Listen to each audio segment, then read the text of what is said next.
and it perfectly, like, s- both sides went evenly perfect. That's the way to describe her. Good evening, all you Minties, and welcome back to another episode of Was It Really That Bad? Thank you to Omar for, of course, always starting the show off on a high note, talking about Christina Hendricks' boobs and body. Mm. So we appreciate that. I was supposed to Um, find gifts. I found a gift. I am the amazing Amanda. This is the Uncanny Omar. And today we are going to be talking about The Amazing Spider-Man 2, as is your votes. So what is this show? What are we doing? We look at movies that were rated poorly, superhero movies, and we go back and take another look at them. And that's what we're going to do today. We decided to do sequels for this week, and you guys decided between this and Blade Trinity, so you chose Amazing Spider-Man 2. A little bit of facts about Amazing Spider-Man 2 before we begin. All right. Ooh, we got facts now? We got facts and figures. Directed by Mark Webb. For me, I don't know about anyone else, but most famous for directing 500 Days of Summer with Joseph Gordon-Levitt and Zooey Deschanel, the adorable Zooey Deschanel, and now action hero star Joseph Gordon-Levitt. Who knew that was going to happen, guys? The movie came out in May of 2014. I know because it appeared back in May on my Facebook memories when I said it was the best Spider-Man I've seen. Me and Spidey, it doesn't matter. It can always be the best one. As soon as it comes out, it's the best one. Oh, yeah. Well, It's always the better one. I love Spider-Man so much. I don't take it to heart when you're like, oh my God, you need to see Far From Home. It's the best Spider-Man movie ever. Really? No, we need to see it together either because we were on a break. I had to see it with your brothers. And there's so much I wanted to talk to you about during it, too. It's like a Wish version of Omar. Yes. 500 Days of Summer is an excellent movie. I completely agree with that. Yes, it is. Hey, Joe, love that ending. Follow me on Instagram. Thank you for the follow. Thank you for following my cousin, Joe. So I love that ending of 500 Days of Summer. Oh, me too. Love it. It's with great. Autumn? Yep. Zooey Deschanel gets on my damn nerves, but that's okay. She's yeah. Bro, this is so weird. I actually rewatched this last night. It's an okay movie. But we're going to talk about that not censored. Yeah. Yeah, we're going to talk about if it was really that bad or not. Mm-hmm. All right, so movie. Overall, opening weekend, it made $91 million.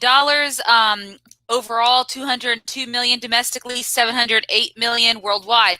But it's still the lowest grossing Spider-Man movie right now. No, he does not like Zooey Deschanel. He makes fun of me for liking New Girl all the time. And there was a time I got banged with Zooey Deschanel. We are 3 minutes in, Leo. How are you going to start on that, man? Oh, Tavon, I should get some Zoe gifts. That's a good idea. I did get this gift. Not today. So Not today. I'll be using this gift a little bit today. Yes. That one. That's your Spider-Man. I don't know how I mean this. That cracks her up so much. It did. All right. What are the other things? Okay. Stars Andrew Garfield as our titular character, Spider-Man or Peter Parker, Emma Stone as Gwen Stacy, who they were instantly dating at the time, not incidentally, they were. Chris Cooper has a very brief appearance as Norman Osborn. Love that actor. Dane DeHaan, who Omar calls a poor man's Leonardo DiCaprio, plays Harry Osborn. Jamie Foxx is Max Dillon or Electro. We've got Felicity Jones, who has gone on to do like The Theory of Everything and has been nominated for many awards, played Felicia Hardy, who would have been Black Cat if that ever came to fruition. Paul Giamatti, an award-winning actor, played Alexei Sisovich, or the Rhino, in what I think is the most useless and pointless role of the entire movie. And of course, Sally Field makes her appearance yet again as Aunt May. Writers. Did you say titular character? Titular. I believe I found the use of that gift. Titular character. That is correct. And I got to do that justice. Titular character. We have a new use for this gift. Thank you so much, Tavon, my man. Okay. Appreciate that. The writers, Alex Kurtzman and Robert Orci, who Can you both do ladies? Dude, I've done ladies in sand, on water, grass, basements, barrels of whiskey, wherever. I assume that's what he's asking. I mean, maybe he could have been asking you. I think he wants us to do the movie. I don't know. Okay, anyways. I know what he The wants. writers, Alex Kurtzman and Roberto Orci, I think I might be mispronouncing his last name, both did like Star Trek Into Darkness, Star Trek Beyond, Xena and Hercules. They were writers on those shows. And so that's kind of where the writers come from. All right. So are we ready for the plot? Oh, that wasn't him. Okay. I thought you were already doing the plot. Okay. Take us back to 2014 when life was a lot simpler. We didn't have to wear masks when we went out. Fall Out Boy had just made their comeback in 2013, so I was still hyped up on that. How could I forget about that? Yeah, Social Network had been out for a while. Andrew Garfield was the hottest thing because his Eduardo was fantastic. And we get the second installment of Sony's revamped, rebooted Spider-Man franchise. So obviously what we know from the last movie is, you know, the whole Peter Parker story. We know that Captain Stacy died. We know that he told him not to be with Gwen, but of course, the end of that movie, he's like, can't stay away from her. So of course, the beginning of this movie, they are dating. But the beginning of the movie actually starts the flashback. So we get a flashback of Richard Parker, Peter Parker's father, making a video saying that, you know, people are going to think I'm a monster, but I got to do what's right, blah, blah, blah. And this is the night him and Mary are leaving their son with Aunt May and Uncle Ben. They are clearly scientists who work at Oscorp, and they are absconding away because they're in trouble. Hold on. Really quick, there's an important question being asked. Omar, is that pumpkin? No. I don't know how many Latinos you know, but we don't really go out after the pumpkin. Not our thing. My wife and Amanda both love that pumpkin spice stuff that comes out during this season. Like, they look forward to it, right? Oh, yes, I do, actually. But anyway, especially with the pumpkin concrete. Okay. Yes, absconding is an SAT word, if anyone needs to look that up. So they are absconding away with their data. And while they're on a plane, and basically Richard's telling Mary, we can never go back to keep Peter safe. We have to leave. Our lives will never be the same. We have to look over our shoulders. He's downloading information to Roosevelt, and we don't know really what Roosevelt is. And so as he's downloading information, she goes to the bathroom, and one of the attendants come out from the cockpit, and he realizes the guy has blood on his hands, so he killed the pilots, and you realize that he's there to kill them. A kerfuffle ensues. Mary ends up getting hurt, and it's pretty much dying in the process. The plane is going down, and Richard's watching his wife, who's dying before his eyes, realizing this is the end. And that is how Peter's parents pass away in this rendition of Spider-Man. And correct me if I'm wrong, but we don't really know what happened to them in the comics, or it's never like does not really need to be explained. No, it's been explained several times in the comics. Different car accident or no. Something to do with I don't want to spoil that, but something to do with the Red Skull. Okay. They were spies.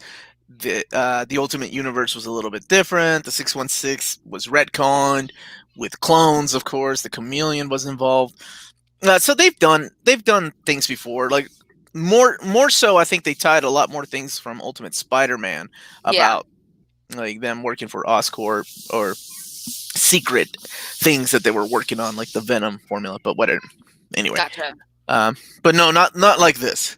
Okay, so this is different. Gotcha. Okay, so flash forward then. Are y'all having your own chat in the comment section here? Pumpkins are meant to be carved up and not drank. Carry on, Amanda. Okay, so flash forward to present day, and Peter is dressed as Spider-Man, soaring through the sky on his way to get Alexi, who has stolen an Oscorp truck. Yeah, that's exactly the opening scene. You're right. That's it.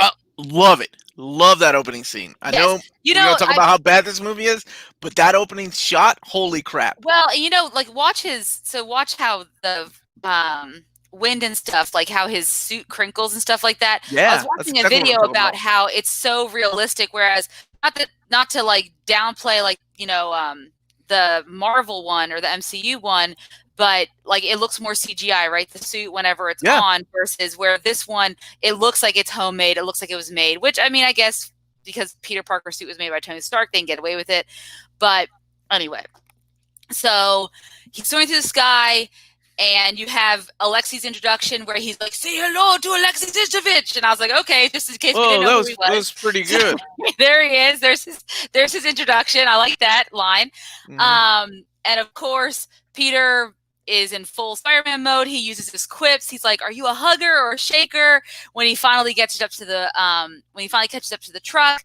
And then in the meantime, we have Jamie Foxx's character, Max Dillon, who's kind of a nerdy loser kind of guy who goes unseen. He's carrying a bunch of blueprints. He's an electrical engineer at Oscorp, and he's You crossing have the street. 45 Andrew Garfield Yeah, gifts, if you just and show a not couple a of them, that's fine. single one of Max Dillon, the villain of Oh, this movie. is that well? Is he? I mean, I think I also have one of Dane DeHaan, and he's the other villain. So it's God, close enough. all the white guys are in here. God bless America. You can look up Max Dillon. Well, I just wanted more Andrew Garfield. I forgot how attractive he was. Keep on going. Okay. Pumpkin spice. So, while they're doing that, they're having this chase, and Max falls in the road because he drops all of his plans. And Spider-Man saves his life, and he introduces himself and says, "Hey, you're Max." And Max is like, "You know me?" He's like, "Yeah, you're my eyes and ears out here," and all that cute stuff. So Max is like, now it's going to be obsessed with Spider-Man because that's the kind of character he is. And basically, he ends up catching Alexi, and he gets a call from Gwen. She's like, "Where the heck are you? It's graduation day, and you need to get here." And she's about to do her speech because, of course, she's valedictorian because she is the smartest one in the class. And he ends up, making it there, and he's having like weird not flashbacks, but illusions of Captain Stacy everywhere he goes because he's still with Gwen, even though he made a promise to Captain Stacy he would stay away from her for her sake. And I'm sorry, I'm doing an Articuno raid right as we're doing this. So I'm getting distracted. Someone invited me. No. Hey. You gotta take priorities. Let's put that aside right now. You got 85 goddamn Articunos. You're gonna be okay. I know. I'm gonna wait. Okay. Let me. If I'm looking for the Electro gifts. There you go. So then, in the meantime, we have Gwen getting up there, and she's telling this extremely foreshadowing speech about how Net's look just how pretty, smiling and crying. She's just saying, we all think we're immortal because we're about to graduate, but we have to live life to the fullest. Time is short, blah, blah, blah. Not nearly like for her, time is going to be very short. Because let's face it, as soon as we knew what was going to happen when they introduced the Hobgoblin and we knew that was coming, we kind of had a feeling we have Gwen Stacy. They were probably going to go kind of by the beat of the comics and do something with her death because that's how it goes. So it's not really a surprise if she's going to die this one, even though you might hope that they would go a different route because Emma Stone is a fantastic actress. So Peter Parker shows up just in time to catch his diploma, make out with his girlfriend on stage in, I don't think it's very true Peter Parker fashion, but it's definitely hot Andrew Garfield fashion. And he graduates. They have a really sober moment, him and Aunt May, about Uncle Ben wishing she was there. And Aunt May played by the phenomenal Sally Field. I mentioned that at the beginning. Yeah. Oh, yeah. Okay. Sorry, I was busy finding Max Dillon. Hold on a second. Much classic, we did say spoilers. So yes, she died. Wait, Tavon? What's up, Philip? Wait. Over under on the synopsis. I know I watched this, but I have no memory of it. Most people don't. Oh, I own the movie, so it was not like I've watched it several times. Yeah. Have you met Amanda? Those bets are not.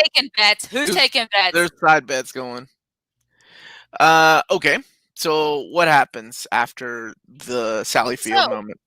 She asked him. So Gwen asked him to come to dim sum with her later, and he shows up, but he's all like mopey, because this Peter is kind of mopey. And she comes out, she's like, what are you doing? And he's like, I can't. He's like, I love you. I do. I think I have one of these gifts in there if you want to look for it.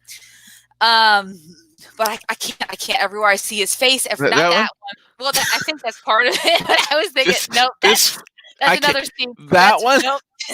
You have only 1,000 of these, Andrew. That one, I do love you. I love you. That's it. That's the one.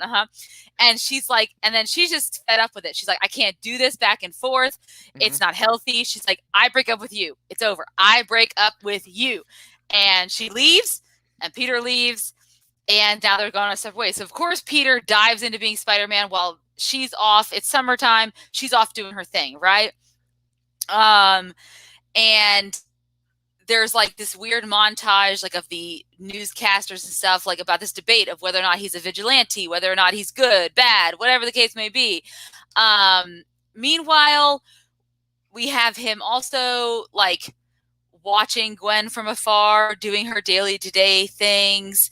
And he keeps having these like flashbacks of, okay, that's page 1. So we're on to page 2. Whoa. All right, we need a transition piece. Here we go. No transition piece. So then we get to get back to Max Dillon and his storyline. So now at this point, since he's been saved by Spider-Man, he is obsessed with Spider-Man. Spider-Man saving a kid from the bullying. It is stupid. What? Was that stupid with Jorge? I love that scene. He's like, is that a wind turbine? That's cool, man. Man, I really have watched this movie a lot, guys. I think this is your favorite Spider-Man movie. No, I think that I just love Spider-Man movies in general, and I think we just have to face the fact that it may not even be the actor itself. It just might be I love Spider-Man, like just the idea of the man Spider-Man. I just think yeah. Okay. Anyway, so it's his birthday. He made his own cake. He's talking to himself in the mirror, like talking to like as he's Spider-Man. It's weird. And then you have another scene where Aunt May is lying to Peter about going to nursing school, and she's hiding it from him because she doesn't want him to be mad. They have a little fight about doing laundry because she doesn't want him to see her nursing outfit, but he wants to do his own laundry because he doesn't want her to see that he has a Spider-Man costume. And then she calls him out because she turned all of the laundry red and blue. Haha, funny scene. Okay. So Max is at Oscorp, and he gets confronted by his boss, Mr. Smythe, Alistair Smythe, who we might all know as the Spider Slayer, played by BJ Novak. Easy now. Watch out now, girl. Look at you knowing shit like that. I used Alistair Smythe in my final trilogy fanfic for my Hunted series. He dated, never mind. In my story, he dated Aunt May, and he was working for Oscorp, and he ends up creating the Spider Slayer suit for Harry to get. Anyways, it's a whole thing. Okay, so whatever. I just did that too. Yes, it's Alistair Smythe, played by BJ Novak, who is Ryan from The Office. So that can get me back to the Mindy Project, and we can go full circle on Amanda's rom-com sitcoms and all that stuff. Nobody. But Omar doesn't want that. Nobody needs that. And so he basically is a real big jerk to Max, because Max, there's this, they have this holographic woman who is talking about stuff all the time at Oscorp, like about their projects. And of course, she mentions their electrical grid that they have created. That's really Max's design that they basically stole. That's supposed to conserve energy and all that big stuff. Okay. Because most of the exposition in the movie is told by like newscasters or some type of computerized something or other, because there's a lot of information they need to stuff into the plot in order to build this universe with just this one movie. That's how Sony does things. And Warner Brothers, actually. So, okay. Anyways, so then we get a cut to Harry. So we get the into Dane DeHaan's Harry Osborn. Hipster Harry. He's got that weird, like, half... Do you have a picture of him? I do. A GIF. I got you. I got you. I mean, he's cute. If you guys have seen... what's the movie him and Cara Delevingne were in that I love so much that everyone was talking about last week? City of a Thousand Planets? Yes, Valerian. Yes. You liked that movie? I liked it enough that he was in it. I like Chronicle too. He ruined that movie for me, but we can go about that. I like him. We can talk about that. Oh, that was some bad casting, dude. That was some bad casting. Both him and your girl. Actually, wait a minute. Who said she was my girl?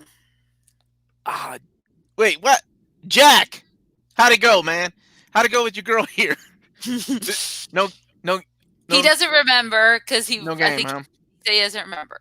Mm, He yeah, should that do Derided for the hair alone. Is what Joe agrees with you though. He's awesome in Chronicle. See, I wasn't a fan of him in. I liked him in Chronicle. I wasn't a fan of him in yeah. the Also had City of a Michael B. Thousand Planets. Jordan, guys. So hey, there you go. Oh, Michael B. Jordan's been the man ever since Oh The no, I mean, Wire, though. I He know he's he's been around for a while.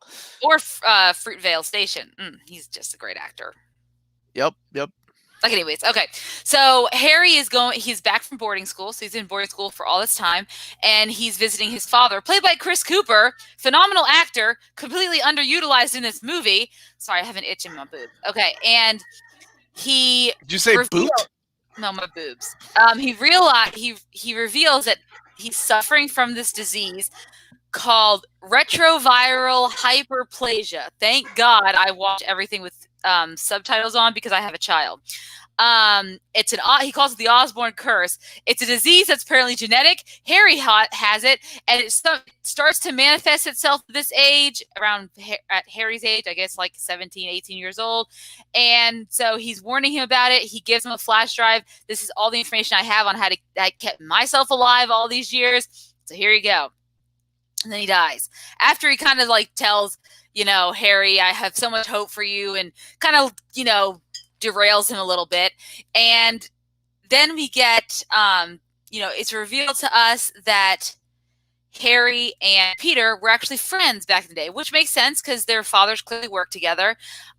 Because as soon as the news is announced that Norman Osborn has passed away, now Harry is in charge, and he's having a board meeting with all the board people, including Norman's former assistant, which is Felicia Hardy, or Black Cat, which never happened, which is Felicity Jones, and Dillon.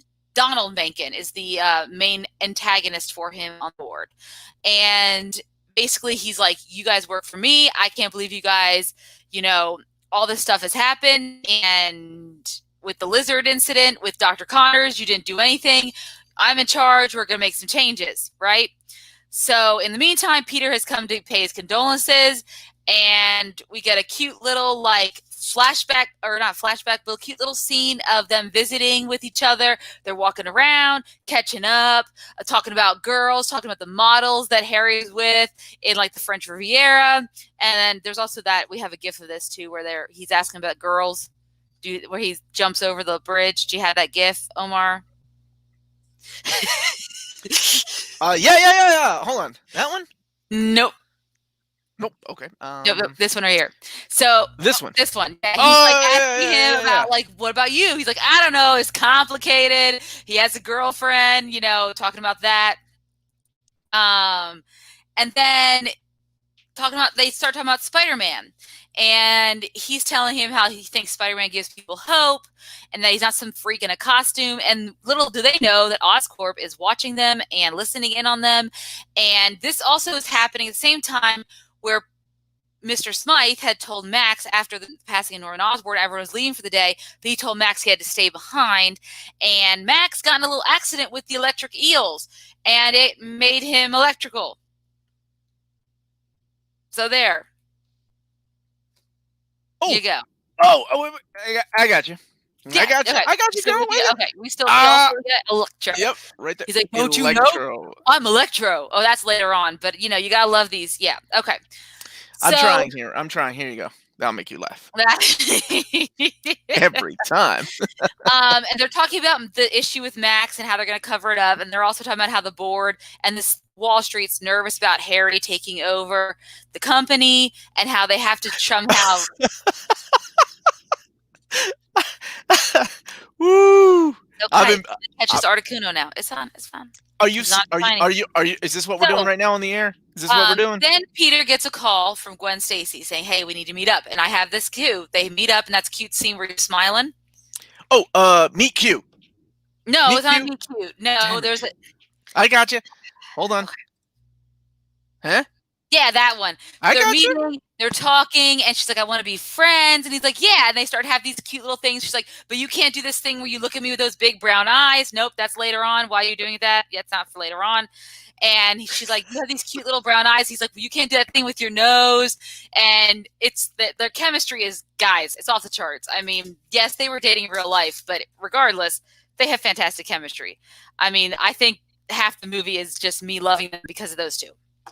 So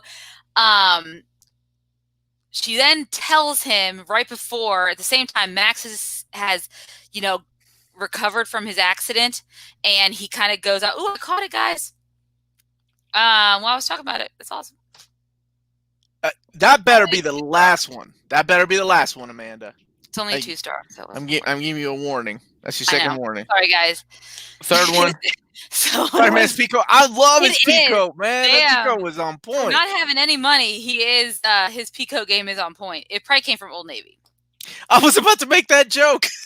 It's like it's probably, it looks like a Banana Republic one, but it's probably Old Navy. Look at my cat hanging out right here. Okay. They can't see your cat. There you go. Oh, okay. Yeah. Isn't he just the cutest?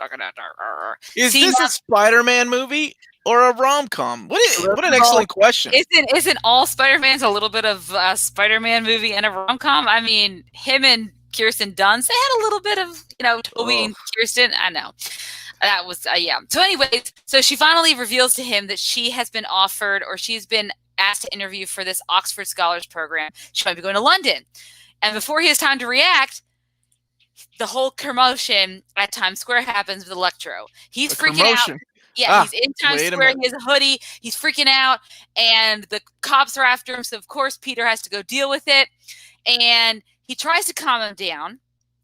And Max is a little mad because he doesn't seem to remember him at first. Because, freaking A, he just saved you. He saves a lot of people every day. Calm the heck down. But this guy's obsessed with him, right? So he has some issues with that. And so he's like, hey, guys. She's got more than 5 pages. Are those 5 pages of notes? If so, let's give it up to Amanda for the dedication to these bad movies. They are. She is dedicated, dude. That's how she is. We are 26 minutes in. There's 6 pages front and back. Wow. I didn't even know there was that much to talk about. Carry on. Okay, so he tries to calm him down, and he's like, hey, I remember you, Max. He's hey, guys, my buddy Max, don't shoot him. And then, of course, the police are like, if he makes a move, shoot him. So, of course, Max makes a move. They shoot him. And then, of course, Peter stops something. And then all of a sudden, all the stuff on Times Square start to turn. And all of the images were of Electro. He's like, people finally noticed me, but now it's all of Spider-Man. And then you hear this weird, like, dubstep beat. He hated me, Spider-Man. He hated me. That whole thing in his head. He's my enemy. I remember being in the theater and being like, And I know that was Jamie Foxx. Because Jamie Foxx can sing too, right? But I just remember going, no, he's not doing this. It's not gonna catch. And then, of course, Amanda was like downloading this. She downloaded the soundtrack. She's like, oh man, you heard that new Jamie Foxx beat? No, I downloaded it alone for the neighborhood song "Afraid." What's a dubstep? I'm Canadian. Amanda, show some of that freestyle dubstep. Come on, I know you got it in you. No, I don't. Yeah, come on now. No, I don't do that. You don't do that. I'm no Twitch. Nobody should be. I'm not any of those guys. I just me. Okay, so is it Zimmer? Zimmer does the music in this movie. So okay, wait, he did the score, right? The score of the movie. Yeah, he did the score. Anyway, so he does fry one of Peter's web slingers with electricity, but Peter's able to use the other one to save a bunch of people who were running up the stairs in that like thing in Times Square. I don't know if anyone's ever been to Times Square, but there's like this stage area and everyone's running up the steps and they're all touching metal handrails. And of course, Electro has electricity, but he saves them all, right? And he's able to use help with the fire department, hose him down and save him. Or save everyone. So now Electro is back in the custody of Oscorp. Mm-hmm. And he looks at Gwen. He's like, London, really? And he leaves. And she's like, good talk. Right? So after stopping Electro, Peter's like in his room. Gwen's about to leave.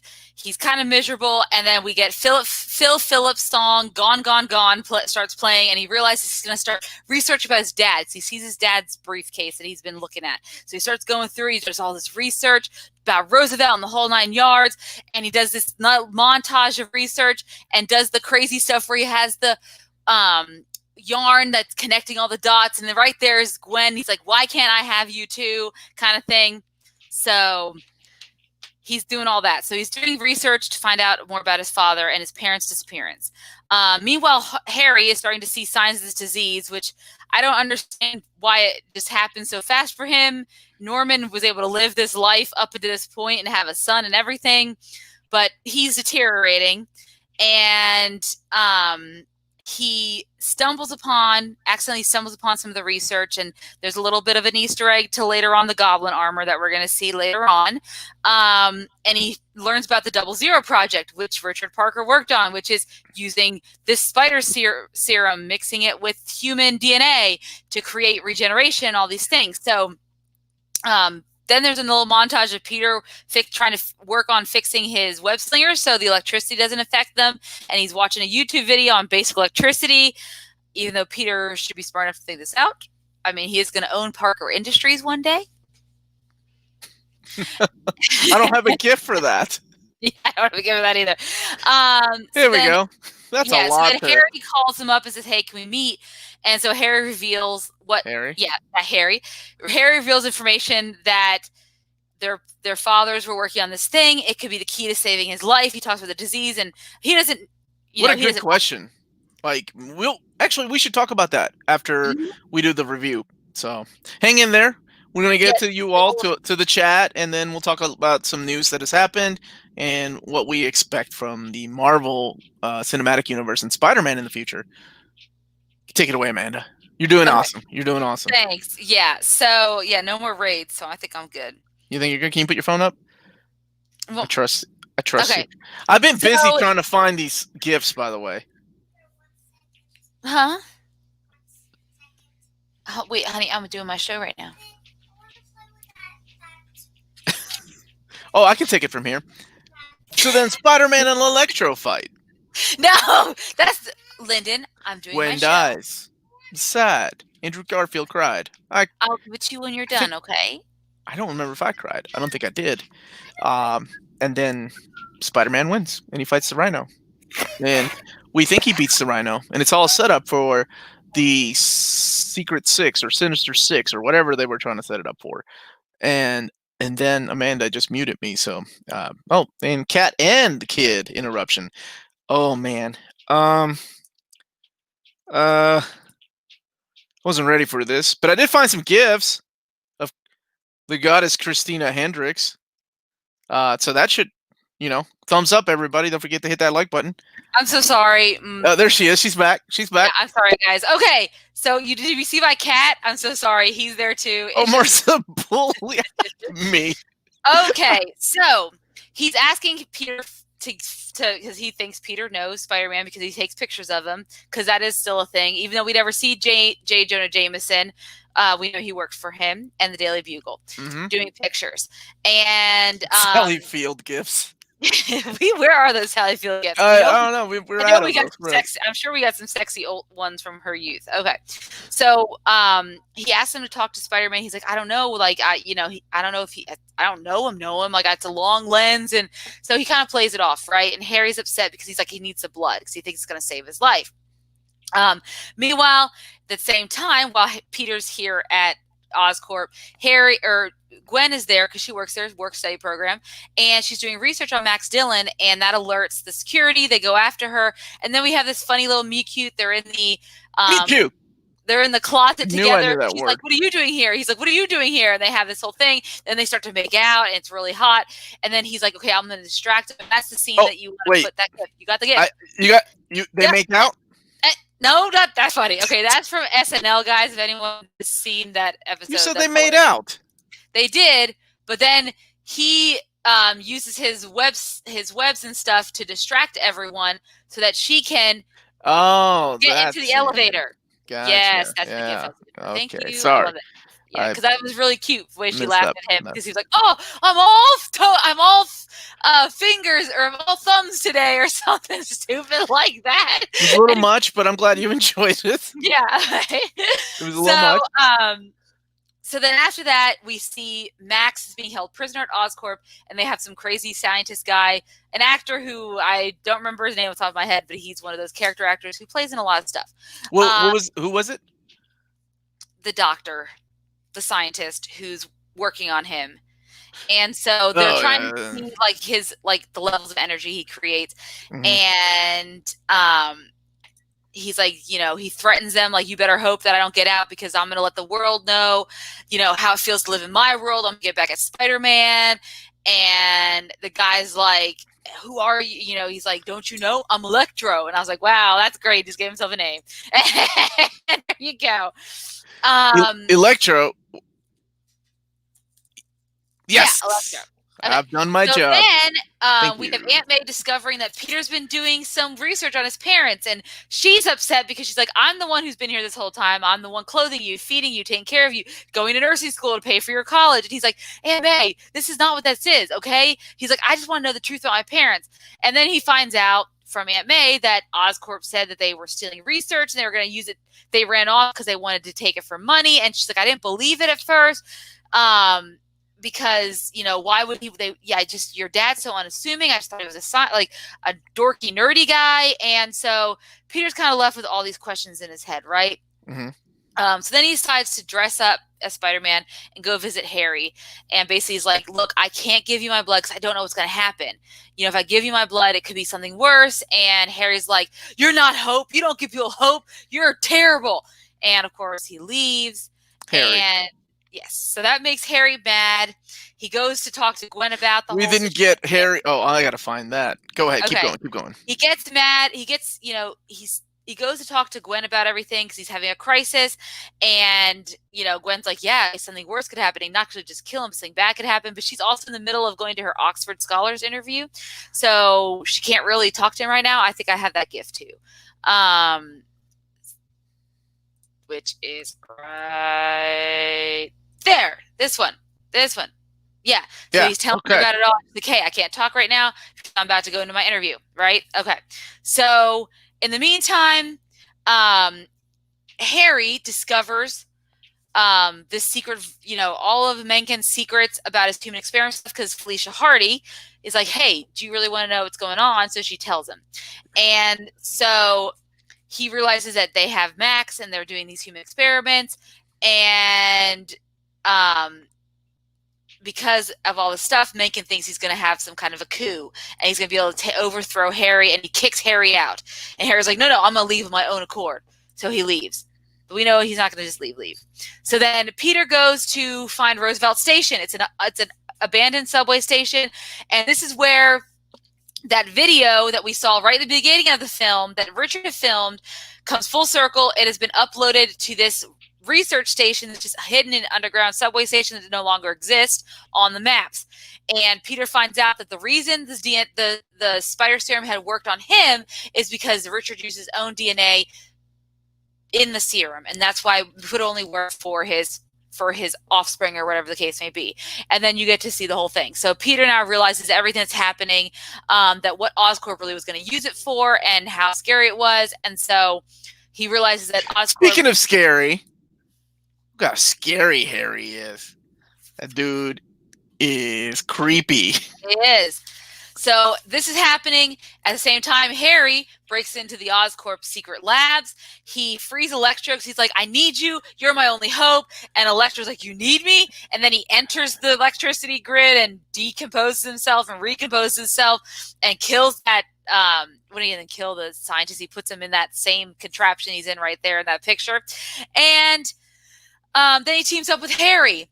They go ahead and they get all the secrets from Mencken. Mencken takes him to this underground lair. Harry? Where it is discovered that we see the Doc Ock armor. It's a secret lab with all the stuff, including that goblin armor. He makes him shoot him up with a spider serum. And of course, Harry doesn't have a good reaction to it. And you see him crawling to the goblin armor to save himself. And that's where we get there. At the same time, yes. And at the same time, What happened to his teeth? I don't know. So Max has gone off to go fight Spider-Man or destroy the world. I don't know, one or the other. And Peter has gotten a call from Gwen after he gets out of the subway station because, of course, he has no service there. And she's like, hey, I got accepted. I'm leaving early because I just think it's better this way because it's not that I don't love you. It's because I do. So I think I need to go. And he's like, what? So he goes and finds her. He does this cute little, like, I love you in all of his Spider-Man webs. He grabs her out of the cab and they have the moment. And I think I have a scene also this gif of them kissing. I got it. And he's like, wherever you go, I go. That's the one. That's it. He's like, I got you. They got crime in London. Jack the Ripper, and he makes jokes like that. And then he's from England. He should know better. He should know better. I'll give him this though, because if anyone's ever seen him in Doctor Who, he's horrible. Season 3 of the new Who with the David Tennant with Martha, when they're in New York City, his accent there, like trying to be an American, he has a Southern accent. It's a Southern accent. That was the problem. Oh my gosh, it's his. Yes, sweetheart. Soon, baby. So Electro and Spider-Man fight. 15 minutes. Gwen dies and Rhino's at the end. I'm trying. I'm sorry. Yeah, she just wants stuff, guys. I apologize. It's okay. Go ahead. Yeah. So I could do this stuff from pretty much memory. Okay. So she can't. I don't think it was really that bad for Amanda.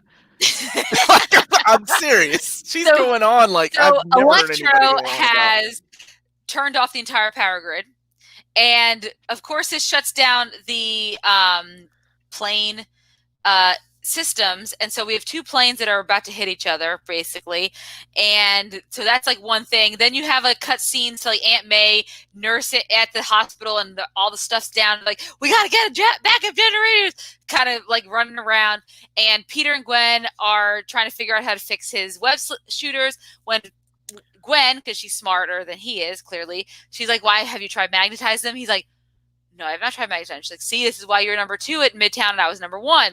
And so they demagnetize or magnetize his web slingers, and then he's like, you can't come with me. She's like, no, Peter, you need my help. And he's like, no, it's dangerous. And he traps her to the hood of a cop car. He goes off to fight Electro. Of course, why would he think that she would stay put? Right. Because she doesn't. She frees herself. So he's fighting Electro, and he's like, Electro's like, I'm gonna be like a god to them. He's like, a god called Sparkles? And then Electro does this funny thing where he plays the Itsy Bitsy Spider on the electrical grid. And he's like, oh, I hate this song. And then, of course, Gwen hits Electro with a cop car. She shows up, and she's like, I told you, you need me. Okay, she's driving the car. She's driving the car. She's not picking it up and hitting it, okay? Let's just clarify that. They're like, and Peter's like, I told you to stay put. And she's like, no one makes my decisions for me but me. This is my decision. I am here and I am going to do this. So what I need to do? And he's like, you got to reset the system. And when I tell you to go, you'd go no matter what. So then he's fighting Electro, and she's getting system reset. And when it's time to go, she goes, and Electro's done. And just about your time to celebrate, the planes do not crash. The hospital's up and running again, and Aunt May's all happy.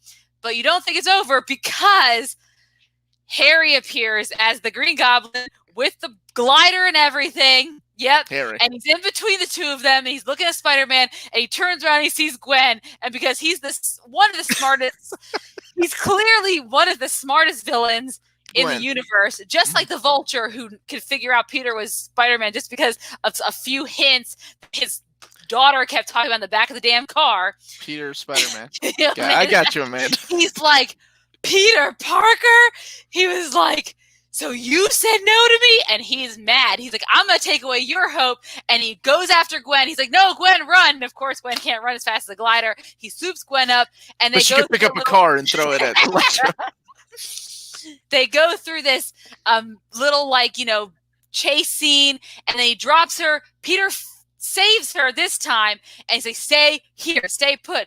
And then as he's fighting the Hobgoblin, we'll call him that, he manages to kind of knock him out at the same time. She falls through this clock tower, and you have the picture. And as she's falling, he grabs his web to save her. And I think at this point she might have you know, have Right there, accepted. right there. Mhm. Yes. She, And can I closes just her point out eyes. this cheesy web hand thing that he's like? I remember in the theater going, "Oh, okay, this is supposed to be an emotional moment." Okay, but I will say I really like this shot where she's Yes. falling and the reflection is coming Is off of her. his Yeah. eyes, like his mask. It's great, Mhm. but yeah, she falls and dies. And He can't catch her, because, well, no, the thing is, he catches her, but but the whiplash from the whiplash from his web knocks her head back and breaks her neck. So she dies just like the comics. just like the comics. And Peter And cries. oh my god, yeah, man. And so I don't know if you That ever was good. watched That like, was good. yeah, I gotta say that Andrew was good. Garfield's an amazing actor. So anytime he likes to repeat lines like no, no, no, no, no, no, please no, like he does that a lot. It's like a thing. I don't know. So of course. Spoilers are out of control. Wait, Drew, there's always spoilers. That's how it works. Yeah, man, she warns everybody Yeah. at the beginning. So, So Peter's at Gwen's grave. He is depressed. He stops being Spider-Man for a while. And then we have yes, you want to wear this outfit? Okay, I will put it on you in a second. Baby. I got it from here. Nope. Spider-Man Okay. fights Electro, Gwen dies, and they set up the new movie called The Secret Six or Sinister Six, whatever the hell they were going to call the movie. Okay, so then we're introduced to a shadowy figure called Mr. Fears, who is talking to Harry, and he's like, "Hey, you look better." And Harry's like, "It comes and goes." And he's like, "So what do you want to do?" He's like, "I think we need to. I want to keep it small. You know, a team, keep it small." He's like, "Who's our first subject?" He's like, well, I've got a guy who is serving a life sentence, Alexei Sitsevich." And then you start seeing Mr. Fears walking through that secret lab again. You see Doc Ock's costume, you see the Vulture. So you realize they're gonna in the Rhino suit, and you're like, "Oh, okay, Sinister Six, I got it." So while Peter's grieving, he's watching Gwen's. Yeah, might have been. It was yeah. What? So You paused. Did you read it? He said, "I believe it's not the neck, but the hit on the head in the movie." I mean, yeah, where she hits her head. I think it probably broke her neck too. That would it probably did both. Mm-hmm. That would have hurt. It was concrete. It hurt. That's what the point was. That's all the way. So he's watching a graduation speech. In the meantime, the Rhino is now loose again on the streets, and everyone's up there, and they're like, you know, what's going to happen? Where's Spider-Man? And of course, that little kid that we saw earlier with the wind turbine, Jorge, he decides he's going to fight. You didn't remember that? He puts his little Spider-Man suit on, and he's going to go fight the Rhino. And after Peter watches a video of Gwen's speech, her graduate speech, she talks about hope, and it looks like it's really directed at him because that's how these movies go. He gets out there, and he's like, "Hey, you know, Jorge, I'll take it from here, buddy." And, you know, he's like, "Hey," he's like, "For all the people here in New York and all rhinos everywhere, I'm going to need you to put that costume down." And then he goes and he has that final scene where he's about to take the manhole cover and attack him. And, yep, that's the one. And bam. And that's the end of the movie.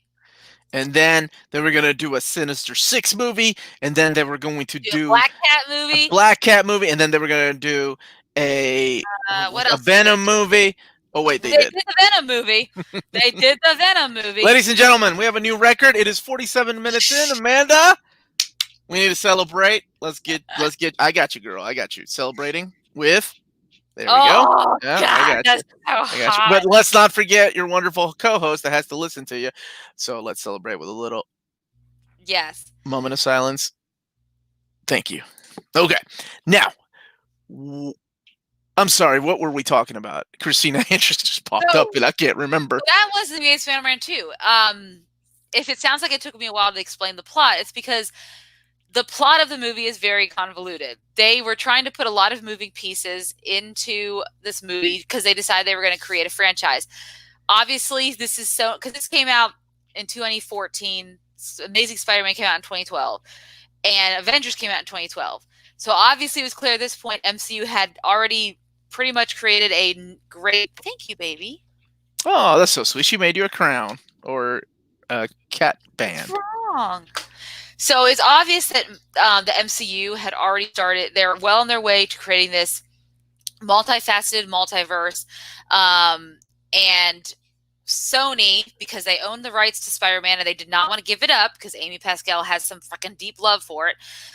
They wanted to make sure they had their own universe, which they're still trying to do. And so that's where I think this movie hit its low points, is because they were trying to shove a lot of stuff into it. But first, let's talk about what we liked about this film. Omar, what did you like about the movie? Because I've been talking for the last 45 minutes. You know, people come. Okay, well, people come here because of you, and they love hearing you talk. So don't sell yourself short. I really, really like the costume. Despite of everything else, just the way it fit on him, I really liked him as Spider-Man. Like, I think visually he looked like the tall, lanky Spider-Man that I loved in the comic books. And then they gave him the big eyes, which is like the Todd McFarlane, as we like to call it, the Todd McFarlane big eyes on his mask. Yeah. The costume, the design of the spider logo on his are you catching Pokemon right now while I'm talking? I'm pretty sure you are. I see those fingers moving, and you ain't playing with. Never mind. So I'm a big fan. Don't lose your Pokemon. Go ahead and catch that damn motherfucker. I'm just kidding. So yeah, I like the way that he looked visually. I kind of like. I don't know. Andrew Garfield was okay. He was an okay Spider-Man, or he was an okay Peter Parker. I liked Emma Stone as Gwen Stacy. She's an awesome actress. I love Felicity Jones as Felicia Hardy, and could have been so much. And she's so cute. She could still be a good Black Cat. No one said it has to be over and done with. Well, I think it's a done deal. And Sally Field is always Sally Field. No matter what she does, she's wonderful. So it's good to have her. I thought Martin Sheen as Uncle Ben. I mean, he's Martin Sheen. I love him. Forgot he was Uncle Ben. Yeah, I mean, he's my favorite TV. Chris Cooper he's always excellent in no matter what role he plays. He is excellent. I know he was supposed to come back and have a bigger role of course, movie, but obviously that didn't happen either. I'm trying to think of the other things I liked. I liked some of the editing. I thought it was excellent. Like, I'm serious. There are a lot of just really nice shots, reflections. Emma Stone's is the best. Love you guys. Thank you, Justin Wilson, for the super chat. I agree. Emma Stone is the best. She is wonderful. There are a lot of the visuals are really nice, I think, and some really good, like, as far as cinematography, there were some really nice shots. Like, there was some cheesy comic book stuff, but that works. It's a comic book movie, right? Yeah. So the fast.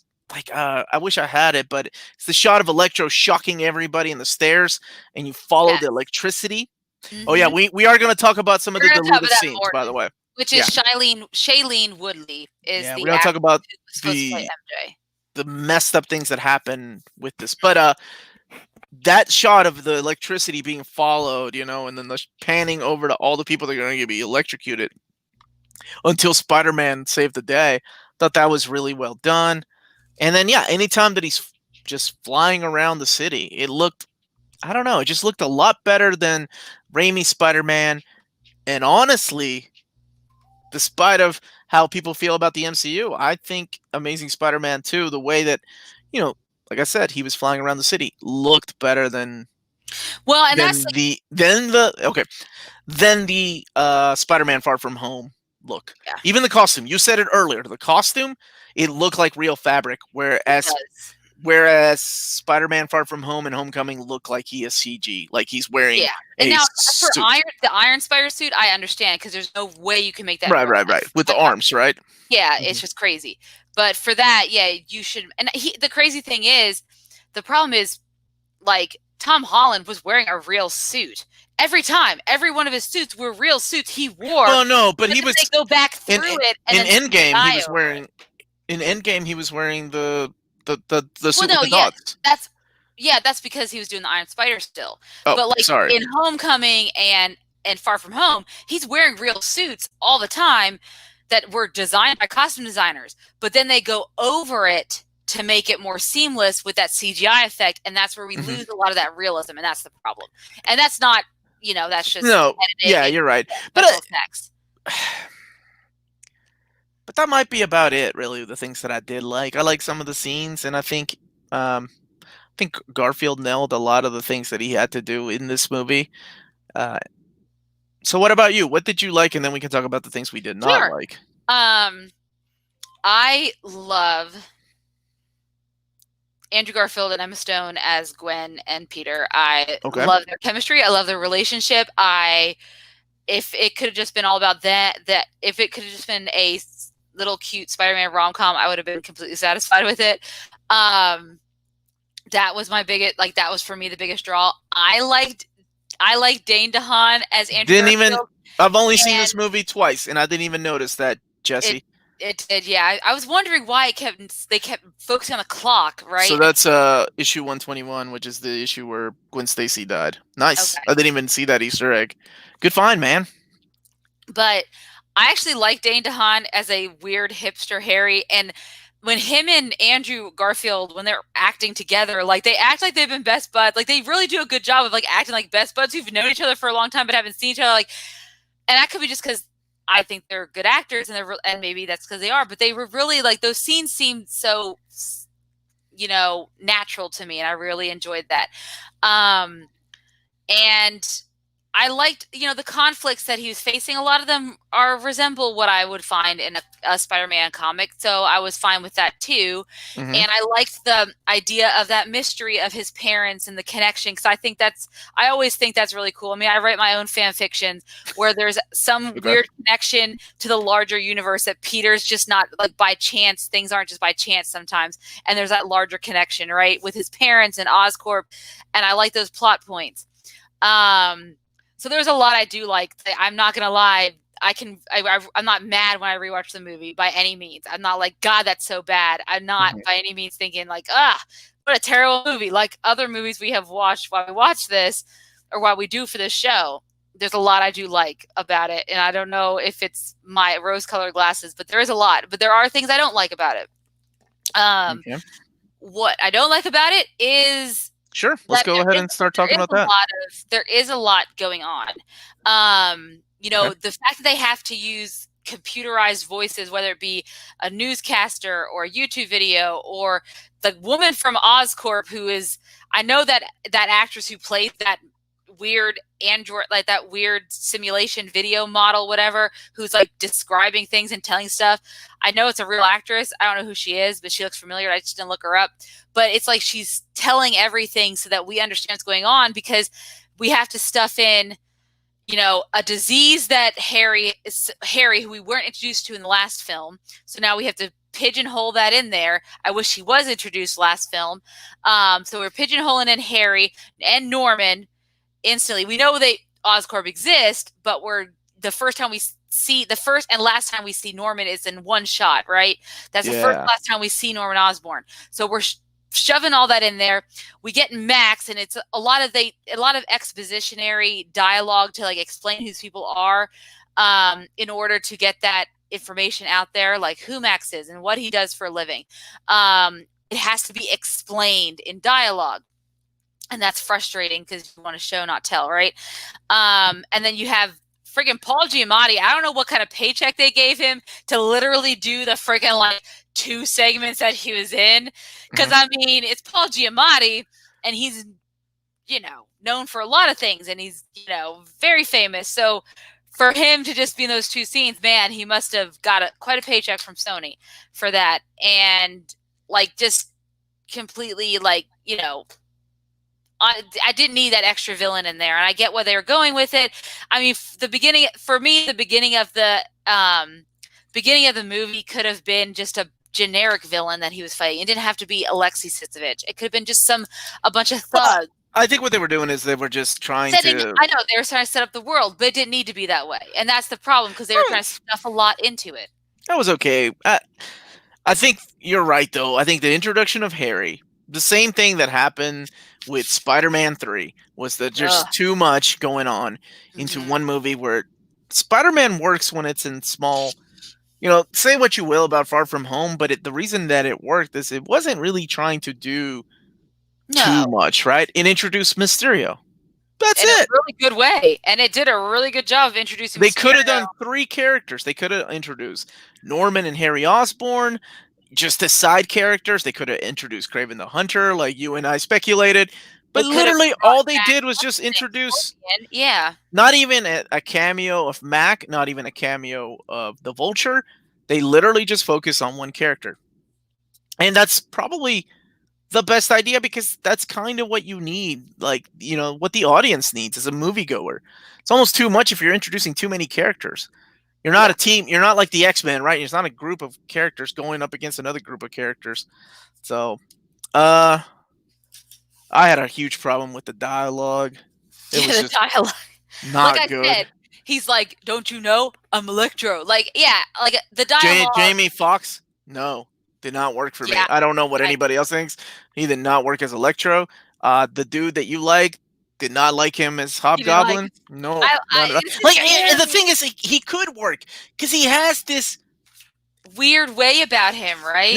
He could work as a rich, snooty kind of dude. That's the way he looks in the movie.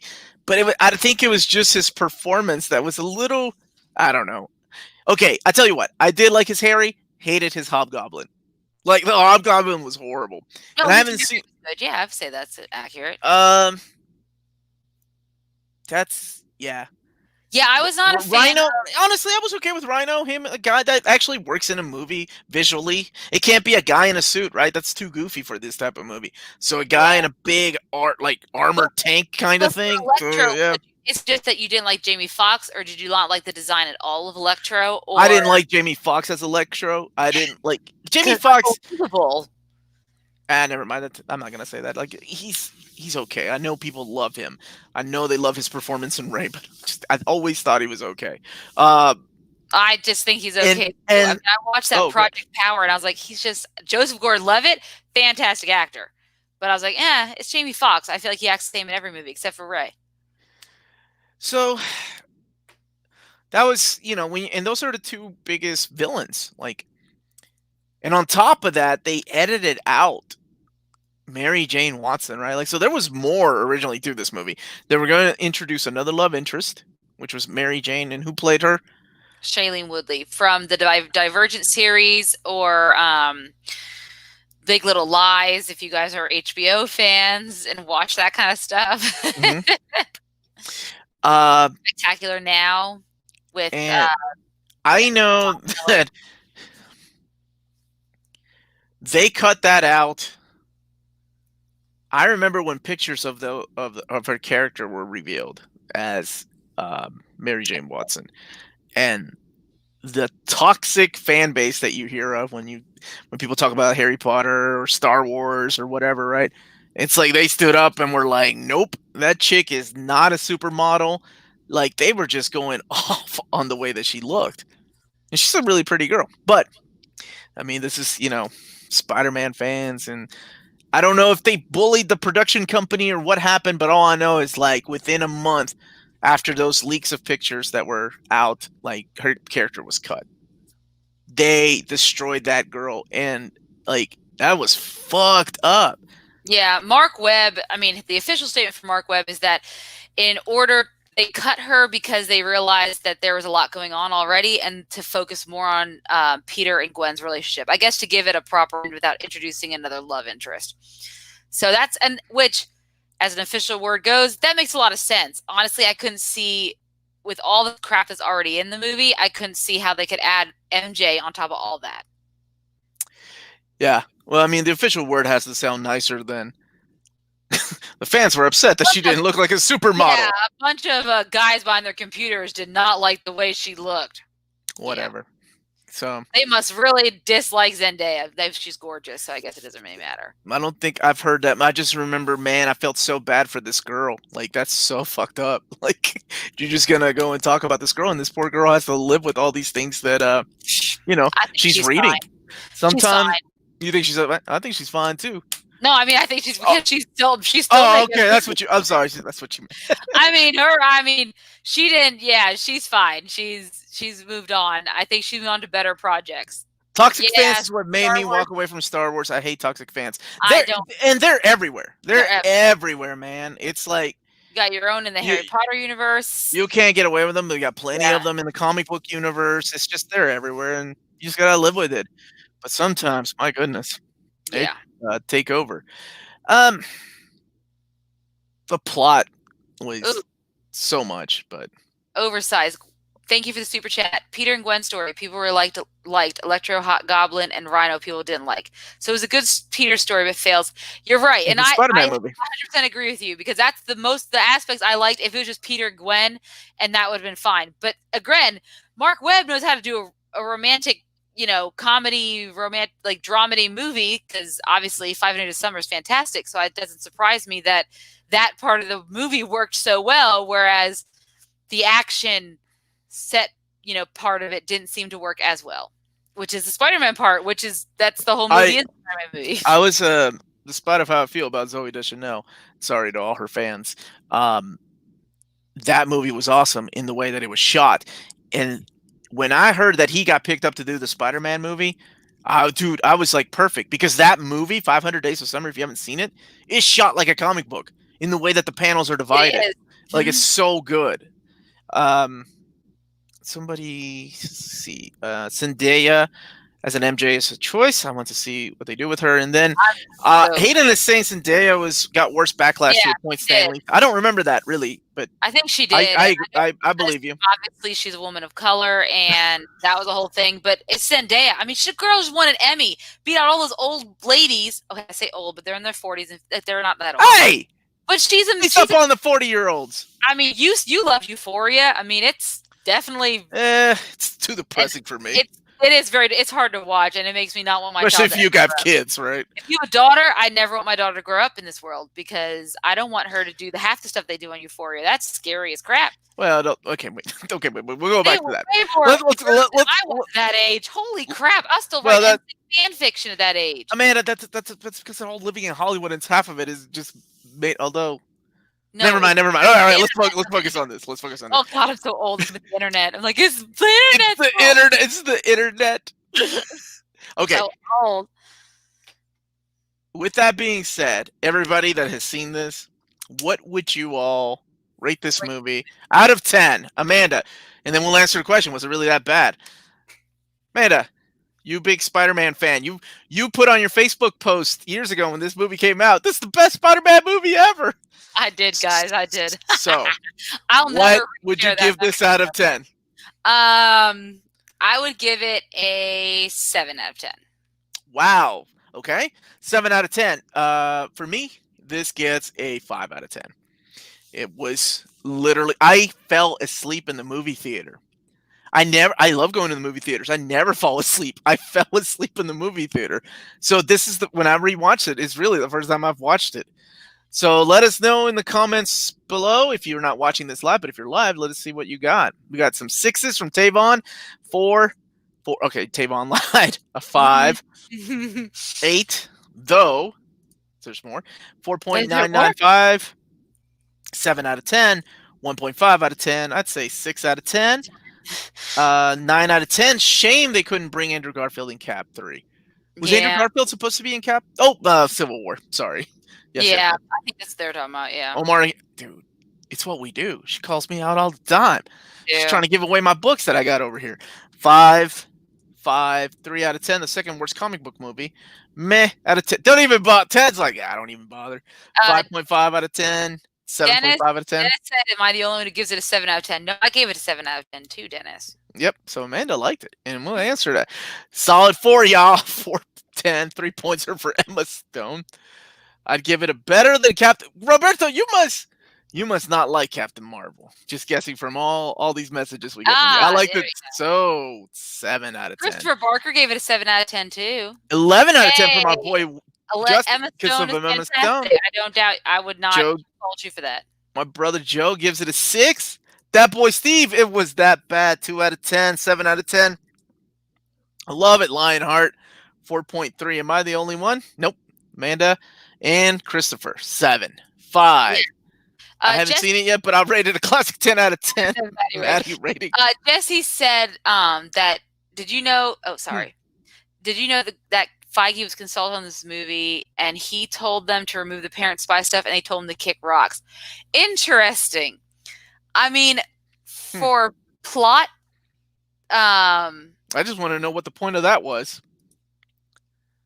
5 well, out I of mean, 10. the point of it is to bring the full circle, the whole Harry and Peter connection.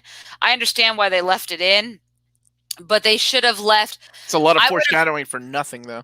Well, I would have rather they just left out Electro and it all be about him and Harry. That would have been a much more compelling Spider-Man story. Check all that out of 10. You know what I mean? If why did we without even having Electro, just have him introduce Harry and Norman way earlier on, and maybe it be Norman it'd just be like Spider-Man 1, I guess. Right. So never mind. To answer the question, Amanda, was it really that bad? Amanda, ladies first. Okay, well, just before we say it was really bad, so what were the scores? Look at my boy, Gio, A Week in Geekdom, 7 out of 10 for that Hans Zimmer score. I did like the score. So not much the Electro song, though. 7 out of 10. Just wanted to see more Gwen. Here are the critic scores. Metacritic, 53. IMDb, 6.6 out of 10. Not bad. Critic score on Rotten Tomatoes is 51, but the audience score is 64. So, was it really as bad as the critics say? When it comes to your rating, yes. When it comes to mine, no, not really. But, so I guess it's really up in the air on that answer, because you're kind of more in line with the critics and what they felt. Because they gave it a 53 at Metacritic or a 51 on Rotten Tomatoes. So that's about, you gave it a 5 out of 10, so it's about on average. And I gave it 7 out of 10, and the audience score is 64%, and IMDb was 6.6. So it was not as bad as other movies we have watched on this. It was better than Fan4Stick. It was better than Catwoman, Howard the Duck. Sorry, Omar. I'm sorry. It was not. It was better than the special effects alone. Yes. It was never gets old. Was it better than Ghost Rider? This is our Ghost Rider gift, by the way. Oh, it was better than Ghost Rider. God, yes. Leaps and bounds better than Ghost Rider, folks. So Amanda, it was not that bad according to Amanda. For me, I remember I watched this. I couldn't sleep, so on Monday I think I got up at like 2. I popped it in and started, because I actually owned the Blu-ray. Started watching it.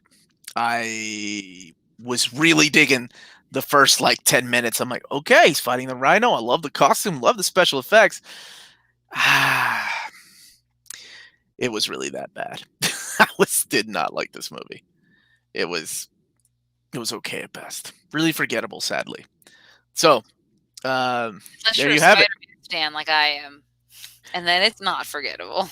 Well, I'm a Wolverine fan, and I'm not a fan of most of those movies. So grabbing them Jigglypuffs, right? I love the Dark Phoenix. Critics hate it. It's all about personal opinions. That is 100% right, Lantern. That is bad. Yep. I like Lady Hawk. I haven't met a single soul that likes Lady Hawk. Most people hate that movie. Superman Returns is better. That's another one that I want to go back. People hate it, and I remember really liking it. Amanda, that new Tom Holland movie is good. It is. It is pretty good. I love this hoodie. I love in the first one, the Spider-Man hoodie. So yeah. let's start talking just a little bit of greatest costume. Let's talk about some of these things that have been announced recently. The Marvel movies have been pushed back. Yes. Not surprised by that at all. Yep. At his weak old age, Omar can't stand up. Are you testing me, Jack? That's like the 5th time you said that. Why do I want to stand up when your mom's feeding me grapes as I lay down? Come on, man. Don't do this to yourself. Don't come swinging at the king. Yeah, Omar talked pretty one day. Tim Holland. I meant Tom. Did you say Tim Holland? I haven't noticed. I said Tim Holland. Let's talk about these posts. Everything from Marvel has been pushed back until 2021. We knew it was gonna happen. Well, we thought it was going to happen. Well, and then when Wonder Woman got delayed, right? So I was wondering, Wonder Woman got delayed indefinitely, right? Is that where we're at, or are we still in No. December? I think Where are we at? it is still indefinitely, yeah. Okay. Yeah, So Raphael, I do want to talk about Peacemaker because what the we'll, heck? we'll talk about that too. We'll talk about So that in a second. Black Widow is now May of 2021, correct? Yes, which moves Eternals back Eternals is to July 2021, yes. or is No. November? Yes, July and then Okay. Eternals to November. Okay. And what about Shang-Chi? Has that even started filming? No. And that's not even like when you're looking at that's supposed to come out July 9th of 2021, but that's not happening. Oh no, that is. Yeah, I Wait, thought. hold on. It's May. Oh, so they're going to release Shang-Chi before Eternals.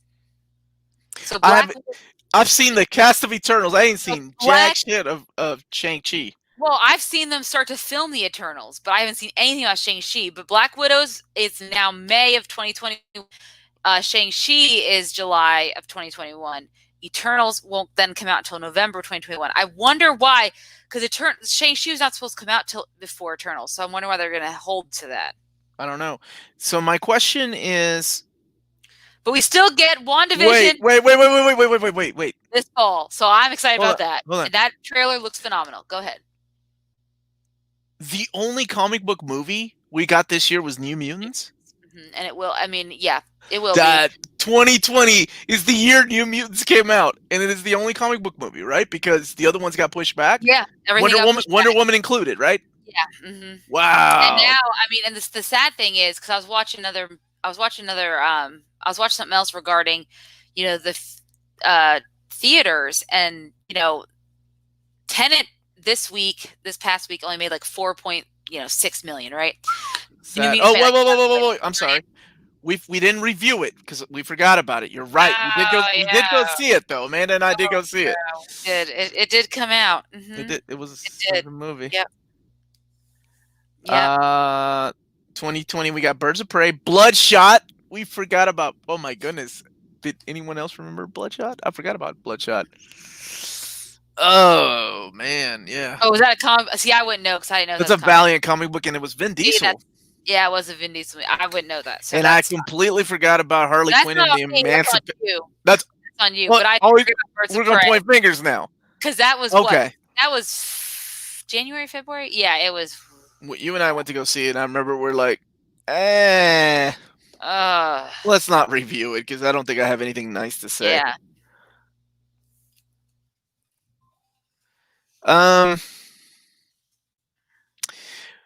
What else did we hear about? We heard about that. We heard about Peacemaker. James Gunn released the news. What's interesting is, James Gunn is on to produce, obviously, and direct some of the 8 episodes of this new Peacemaker series for HBO Max. It's going to be like an action-adventure comedy. So obviously now we know that John Cena will not be one of the 800 people that are in Suicide Squad that's going to die. Unless it takes place before Suicide Squad, right?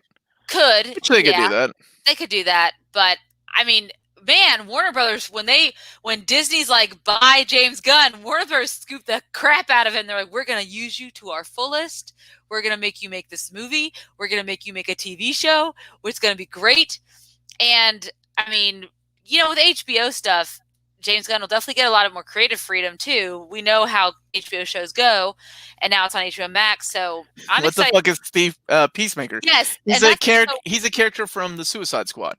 He's like, so because I've been reading up on him. So he's like if Captain America was, Captain America, but he's like, I'll kill everyone to get peace kind of guy. He's like not even the Punisher much, but the comedian from Watchmen. Like that. Okay. Think of the comedian from Watchmen. As a matter of fact, that's a whole nother thing. But anyway. And read my Q&A. Okay. What is it, Leo? I'll look for Leo's Q&A. You go ahead and talk to Roberto. Okay, Roberto, is he making? He's producing it, and he is directing at least the first episode, if not more, of the first. Like, the first season is 8 episodes of Peacemaker, and James Gunn is definitely on to direct the first episode. So yes, he is technically making the TV show and writing it. So he is doing that as well. So he's going to have a hand in it. It's not just like the Russo brothers where they slap their name on something like Deadly Class. produced by the Russo brothers. He's going to be very heavily involved in that. So. And as of 2020, Kari Joji Fukuyama is working on Stanley Kubrick's Napoleon, and Cool. he should director of Hellsing. The anime? No, you're not talking about the one with what's his name? Hugh Jackman.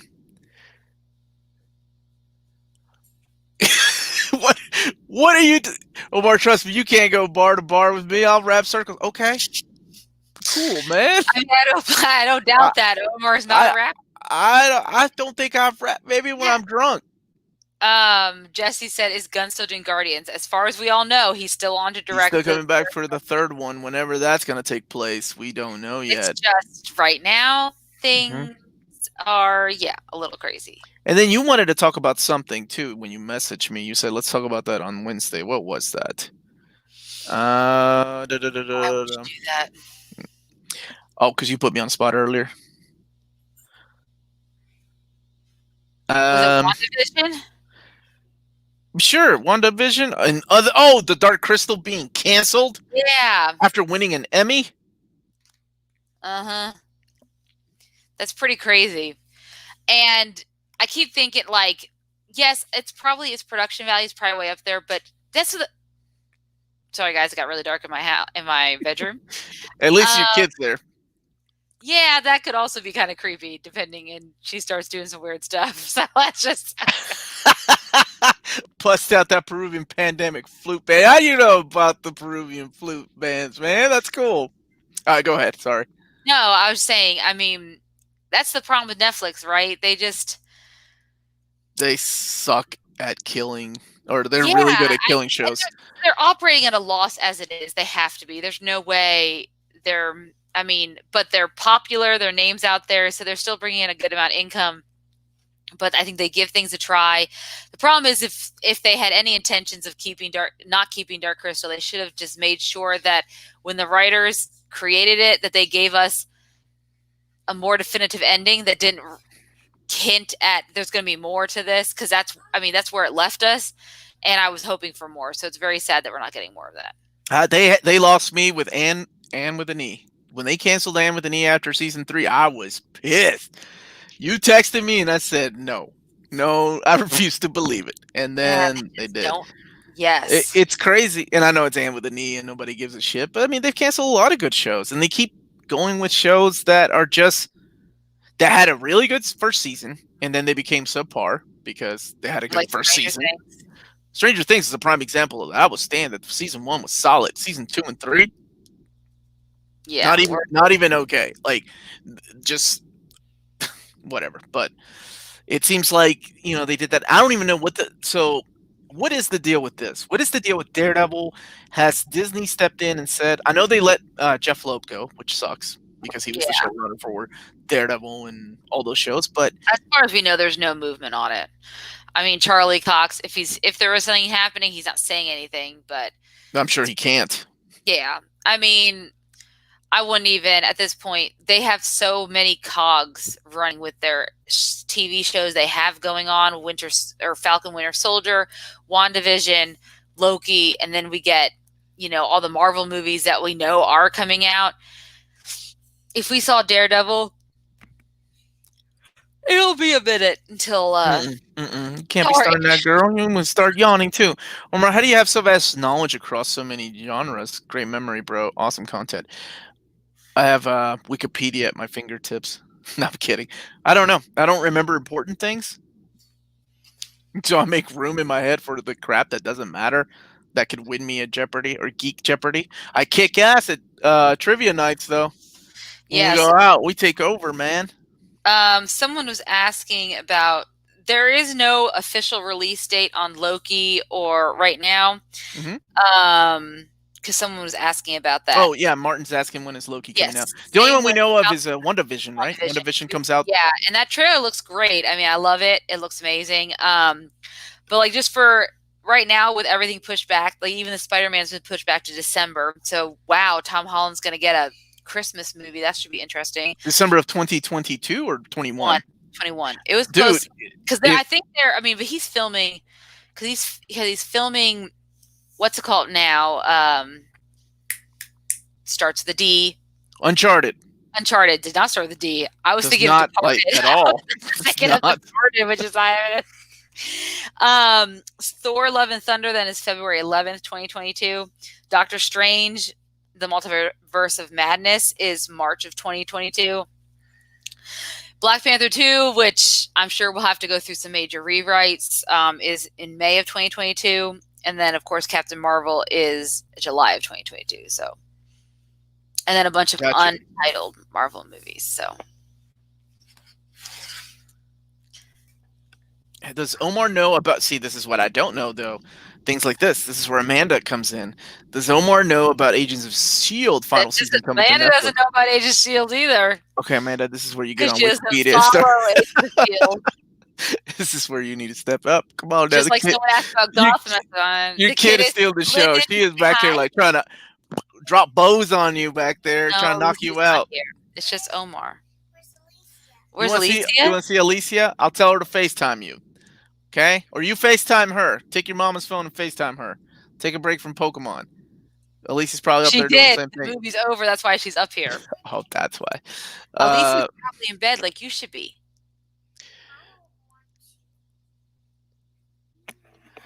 Hey, Jack. Someone grab Omar some clippers. His beard is weird. Why don't you come on over here, man? Do a little manscaping for me. grab your clippers. You can use my clippers. How about that? Isn't on Disney Plus yet. Mulan is. Mulan is, if you want to spend $30, which, so according to some estimates, it might have actually made a pretty decent sum on Disney Plus. Of course, we'll never know unless Disney releases the findings, but there's no way they're going to do that. Depending on the math, it could have made upwards of $200 million. Now, it completely failed in China.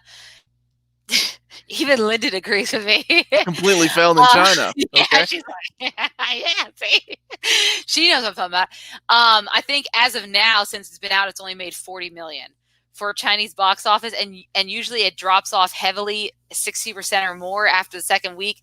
Yeah, it's not making what they wanted it to make in China. It's completely failed. So, Mulan, you know what, Christopher Baker? Wait, nope. Mushu boycott. That's probably what it was. But Christopher Barker, Moulin Rouge. I'm not. Why Moulin Rouge? It comes out for free on Disney Plus December 1st, and that's because people like physical, and they've made. Remember, they said they are done.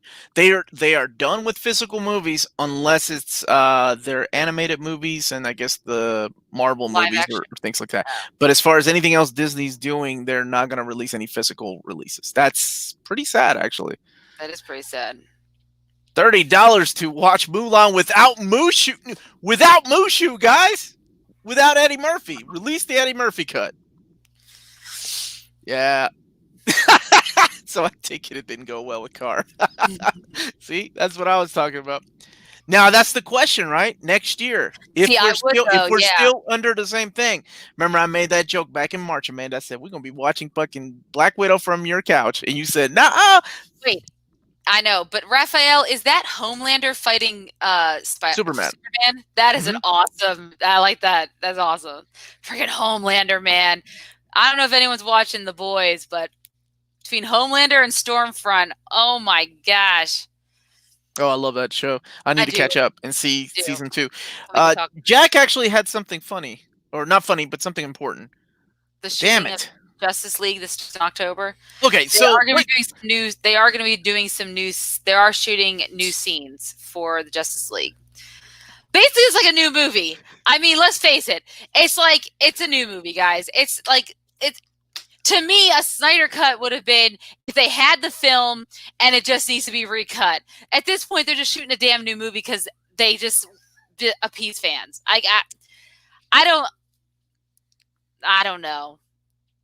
I wish we could have done it last week to talk about it because, when it comes to Justice League, I don't care about the Snyder Cut. I don't care, guys. I actually hate to admit that I'm kind of excited for it. It's not going to go anywhere, but I'm okay with that.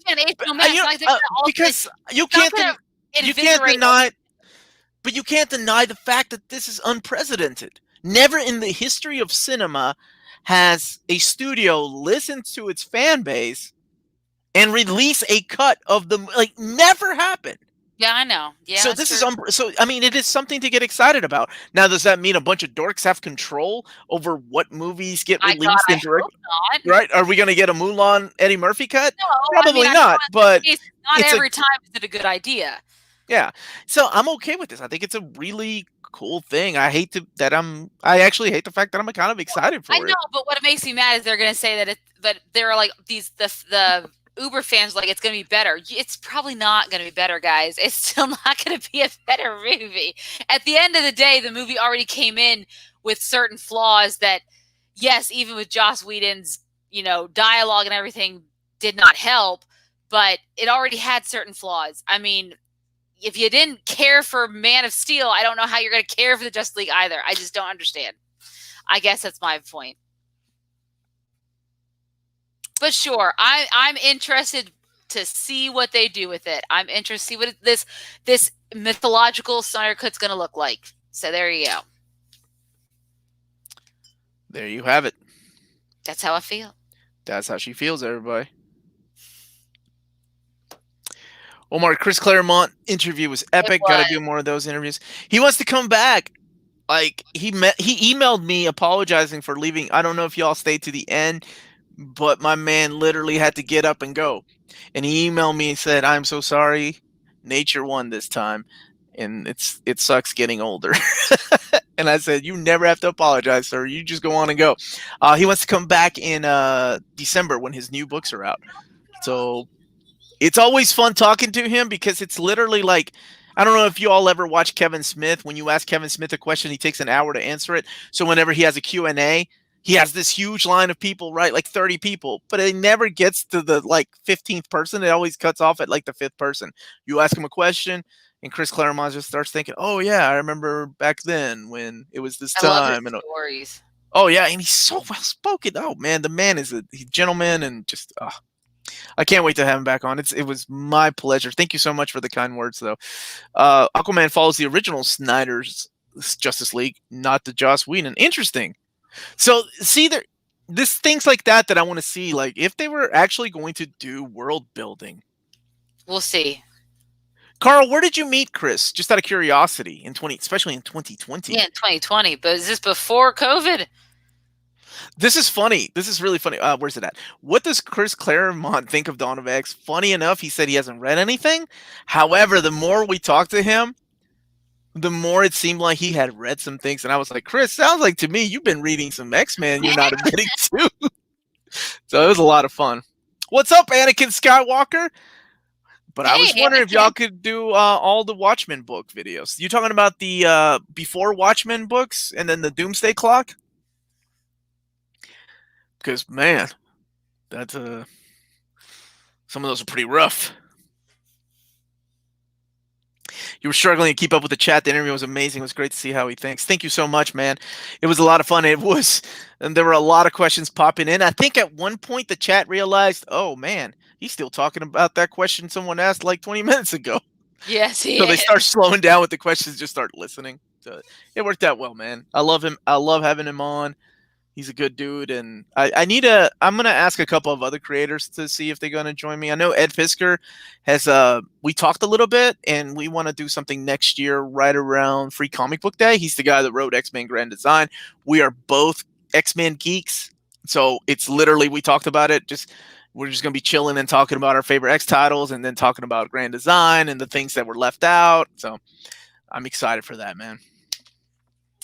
I got blocked by Amber. Well, that's not surprising. I'm sorry, man, for asking her out. There you go. It was Tuesday at 11:30. You can still see it on our channel, so make sure you check it out on near mint condition. Rafael, are you talking about the Legion of Superheroes 5 years later? Yeah, I'll be doing that sometime. It might come out on Sunday, just because I'm doing the X Factor review on. My internet went to crap. If y'all saw the Chris Claremont interview, like, it went to crap, so I had to get it fixed. So the video that was supposed to go out on Monday, they kind of had to start rolling back. So originally, like, the video that I had, like Absolute Dark Knight, was supposed to come out Saturday, and so I've been just a little behind. So Mm. tomorrow will be some trades that were supposed to come out today, and then X Factor Reading Order Part 1 comes out on Friday, and that was supposed to come out yesterday. So just a little behind, but I'll promise I'll get it. I'll get to it. Yeah, Dude, there's a Sucker Punch extended cut? wow. Didn't know that. Who has it said? Roberto said, "Let us know when you get Hickman." Have we ever told our Hickman story? How we met him at C2E? No, I love that story though. It's so You and fun. I were just chilling, walking, having a lot of fun, and then we see this homeless looking dude sitting with At an he had empty table. It was like at this an table. empty table, right? Like a plastic fold out table. He's sitting behind it with a little sign that he wrote himself, Jonathan Hickman. Jonathan Hickman. And you and I were like, Is we that looked him? at each other, and I didn't know what he looked like. We looked Because at each we other were like, waiting for him to show up because we wanted to interview him for the show, and we had been waiting for him to show up. And it was like he didn't show up the first day, and it was the second day we were there, and we're like, "Is that?" he wasn't showing up on the like in the guest list or anything. So we just like, fuck it, let's go ask him. Are you Jonathan Hickman? Yes, I am. No. Now, whether he was really a homeless dude just sitting there, He was Jonathan Hickman because I. But no, he was. What happened was 'Cause I you looked Googled it up. You I Googled googled him. it. I was like, "Oh, that's him!" He would be fantastic to interview. I would love to have him talk on, and about I it. think Yeah. I can try to see what I can do. I took a little break from interviews just because there was some big commotion going on both sides of the fence. But I think it's time to get back to them. I have a lot of fun talking to these creators, so I'm going to start asking. I have not read X of Swords. I am just one issue behind, so 1 month behind on everything, and then I can finally start reading it. I'm almost done, but I had to read some stuff for the reading order. That's why I'm taking a break from Old Reader, New Reader in November, so I can do a bunch of catching up, including my monthly issues that I get digitally now. Omar, you should do. I would love to interview Rob Liefeld. That would be an interesting interview. Well, the guy, he's one of these but- guys. He's just an outspoken individual that, despite of how people felt about him, he really changed the industry. Him and the 6 other guys that formed Image changed the comic book industry forever. I would love to. Omar, it's time for you to go play your bingo game. Why has Amanda said something about CrossFit? No, I don't think so. You're old. Read the first issue like an hour ago. How is it? I've heard good things about it, man. Also, Smotlock, haven't seen you on in a while, so it's good to see you on a live Yeah, show. man. How have you been, buddy? Yeah. Kentucky, man. Stay safe out there, brother. All of you stay safe. Bet Liefeld would be all about. Yeah, he probably would. He's doing a podcast right now called Robservations, and I haven't had a chance to listen to it. I really want to. Omar, get Lemire in an interview, and I will donate my firstborn and a kidney. Wow, Justin. How about just like a $1 super chat? You don't have to give me a baby. I can't feed your baby. And what am I going to do with a kidney? A Latino with a kidney, like going around hospital to hospital trying to sell it? Not you good, could probably man. make good money for that kidney, though. So I don't know. I wouldn't. I'd have to give it to you. You can be the sales face of the kidneys. I'd be good at that. Omar Jank wants that smoke. Give it to. Okay, come on over, Jack. No Liefeld, please. I would go, but that guy's such a character, man. He is. He's quite a character. I would. There are like 10 people God. that are on my dream list to interview as far as comic book creators or just creators, right? And Kevin Smith's up there, but I feel like Kevin Smith does this kind of thing, though. Like this is what he does. He loves talking to other creators about these things. See, but you talking to Kevin Smith, I mean, the two of you, I just feel like it would be awesome because I think you would get along with him really well and you'd have a really good rapport. It would be a fantastic interview if you ever did. Oh, thank you, Amanda. That's really sweet. Yeah, because I think that would be fantastic. Love his movies. Okay, not all his movies, but I'm a big fan of him. I love his Green Arrow. I love his Daredevil. So I know he's a big comic book guy. Matthew said if you get Jim Lee, he'll let you adopt him. Man, what a dream, right? I love to get Jim Lee's up there too. I like to get Mark Silvestri on here. Mark's such a chill dude. Alex Ross. Just like I have a list of people that I'd love to interview. I need to get Fabian. because Fabian and Peter David are like two of the biggest underrated writers, and I just want to talk to them about just comic books in general and what kind of tips they would Yeah, give other creators and writers that are trying to I make it think that's into the really comic. useful. Yeah. At this point, Jack is over crook the way Omar's been. Fire him. Light him up. Oh, he's fine, man. Jack's Jack's okay. He gets a pass. What I is don't know what are where you doing? she broke this off of here, but I don't know where Oh, to take. it's the side. That's how you let it up and down. I'll figure it out later. Dave Sim. Now there's a guy that's controversial, right?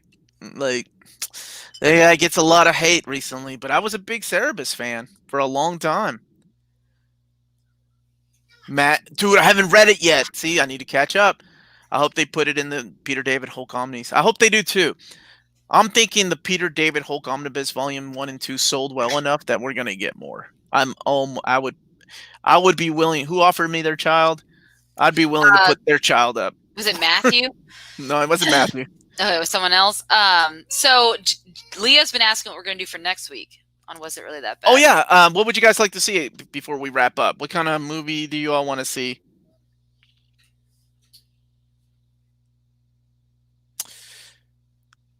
Amanda. Oh, What would you? you said you guys. I thought Well, you guys, were- you can talk. We don't I want dead air. We don't yeah, want I dead air. know. What do you want? What do you want, Amanda? What kind of movie do you want to see? I really think we need to take a look at those the Batmans from the 90s. I feel like we haven't really delved into those yet. Okay. Those are ones that I would love to do. And because I think I really like the idea that in October we kind of do some bad horror movies. I know it's not superheroes, but kind of take a step away for it in the theme of the month, which is October. And since most people may not get trick or treat because of COVID, Awesome. King of Fighters. Go ahead. I'm listening. someone has said, yeah, like I would just love to do that, or even like Green Hornet or any of those, like anything like that. We still haven't done the Shadow. Okay, so listen. So here's the thing. Next week will be our last week we are doing superhero movies before the month of October. In October, you all have suggested we do bad horror movies, right? Yeah. Is that what we're still wanting to do? And I'll just watch it during the day when I can't get scared enough. Oh no. That's not the way it works. And these are bad horror movies, Amanda. And they can't all be U-Bowl movies. That's the one U-Bowl movie and that's it. Please. I don't even know what that is. Oh. So we got, he's bad for a reason. But anyway, so next week, whatever it is, we'll take a break from superhero movies in October to do bad horror movies. So let's do it. Let's go ahead and do it. Let's do what Lantern Man. That's what I wanted to do. Batman and Robin already. Yeah. Oh wait, Batman and Robin, the Bat Shark Repellent. Oh, that's interesting. The 1996 version, which one would we pick? I'd be interested to see what everyone. Okay, you know what? That's cool. It's so campy that there's actual love for it. I don't know, besides Maddie, anybody that loves the Batman and Robin movie. From 1997 or 66? 1997. The 66 has a following. What's the worst? Well, right. Okay, so let's put it out there. It'll be one of the Batman movies. Okay, I'm sorry, really quick. Joe, I love Shudder. There's an amazing documentary on Shudder that just talks about 80s horror movies. It is 4 hours long, brother. So if you're a fan of horror movies, it's excellent. Every week they change the lineup of movies that they put in there. There's a lot of good Shudder only movies. What really makes me mad though is that they don't have Wolf Creek season 1. They have Wolf Creek season 2. But they have just really good 80s movies that you can't find anywhere else. That's what I really like about it. The Creepshow movies were pretty good. The what was it? The Cursed films were pretty good. It's a documentary on like movies that are actually cursed, like the Twilight Zone. If you know anything about the horrible events that happen in the Twilight Zone filming or Poltergeist, they're solid, man. Like it's worth checking out. At least like I think it's like a 7-day free trial. Check it out, man. I'm serious. I love it. The Bat credit card. Oh my god, right? Who remembers these things? And those things are intense. I mean, that's that's what my suggestion would be, because we haven't done it yet, and it'd be a good way to wrap it up for September before we delve into horror movies. Yeah, so let's do it. Let's do it. Oh, can we do bad Christmas movies in December? Or like bad Christmas specials? Does someone have the Star Wars one? I do. Oh my god, we should totally do it. Omar, when do you think they will have in-person comic book conventions? You all and Near Mint should do a meet and greet in the future. So I would love that. On Saturdays, you all mention getting together sometime, and I would love that. I love to talk to people, and get to meet them. So hopefully, when all this mess is over, that would be cool, man. I would be all up for that. We've done a Chicago Con this year. I was supposed to go to New York Comic Con, but COVID. Been Baltimore, so it's always nice. You guys are so awesome when you come up and say hi to me. The best experience I've ever had is I was at a zoo in Cincinnati, and somebody just said, "Are you Omar from Near Mint Condition?" I was like, "Yeah." I was with my wife. Didn't have a Near Mint Condition shirt on or anything, and the guy recognized my voice. That was so cool. Like in the Cincinnati Zoo. That was such a humbling experience, man. It was so cool. So cool. I would love to see you. Jack, are you in Baltimore? Oh hell. You better come to the Baltimore Comic Con. Cause I'll be up there. Yeah, that's where my buddy Jess lives. Omni Dog. Mm-hmm. I was not caged. No cage can hold this guy down. All right, Panda. Let's do it. Are we it? Okay. Is that it? I mean, is that anything else you want to talk about? We'll do. We're doing. Is it 1990? Is it? We're going to let him choose between the 66 Batman and Robin and the 97 Batman and Robin. Or just the two Batmans from the 90s. Let's think about it and then see if Maddie wants to join us for that. Okay. That's her favorite movie. That's right. Yeah. Yeah. Depending on which one it is. Okay. So keep an eye out on the YouTube poll that we'll put up sometime this weekend. On Sunday usually. Yeah. Sunday. Don't forget to hit like. Oh wait, you're doing that. Go ahead. So thank you guys so much for watching. Don't forget to hit that like and subscribe button, and remember to follow us on all of our social media channels at NearMintCon. If you want to buy some Near Mint Condition merchandise, make sure to check out our Redbubble. And if you want to support us, also check out our Patreon. And remember, guys, if it's classy and cool, it must be Near Mint. Have a good evening. Hit that like button. Subscribe if you haven't. And we will see you all next week. Thank you all for joining us. Roberto, that will be next Friday. Next Friday is our budget meeting, brother, because we have 4 weeks in October. Thank you, everybody. Good night. Goodbye.